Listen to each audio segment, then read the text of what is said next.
आपका नाम मैडम? श्वेता नाम।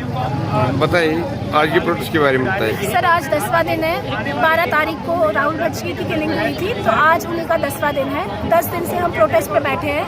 एडमिनिस्ट्रेशन से हमें प्रोमिसेस दे रही है, आपको ट्रांसफर करेंगे, आपको एकोमोडेशन देंगे, आपको सिक्योरिटी देंगे। बट हम सबका कहना ये है कि ये लॉलीपॉप्स है, क्योंकि अगर आपको ये इश्यूज सुनने थे तो आप 12 सालों में सुन चुके होते हैं। 12 सालों में आपने हमारी फाइल्स को यहाँ से वहाँ फेंक दिया, डस्टबिन में फेंक दिया। जब 12 सालों में आपको समझ नहीं आया, शायद आज ये कम्युनिटी जाग चुकी है, तो इसी का नतीजा है कि पिछले 2-3 दिन से हमें प्रॉमिस किए जा रहे हैं, ट्रांसफर्स हो रही हैं, मगर अब हमारा ये सोल्यूशन नहीं है।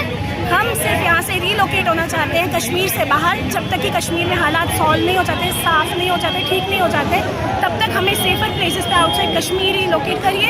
जब आपको लगता है फुल प्लान के साथ वापस आएंगे तो हमें वापस ला दीजिए।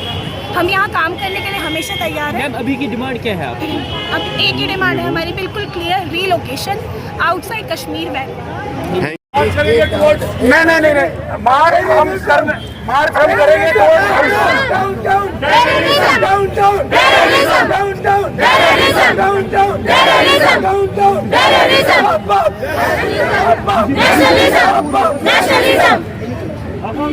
हम यहाँ से मार्च करके अब बीजेपी ऑफिस जाएंगे जो जवाहर नगर में है, और हमें उधर जाना पड़ेगा। तो जहाँ से हम आए हैं उसी रास्ते को वापस चल लिए। बीजेपी आगे से कहाँ? सीसी ब्रिज से जाएंगे। आगे से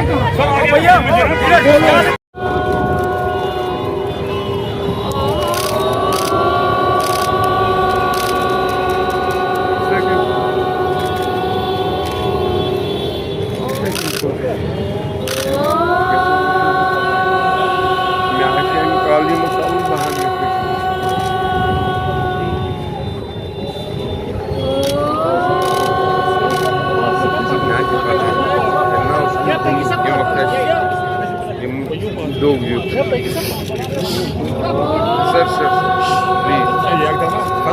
प्लीज थोड़ा पास बहुत वैसी पास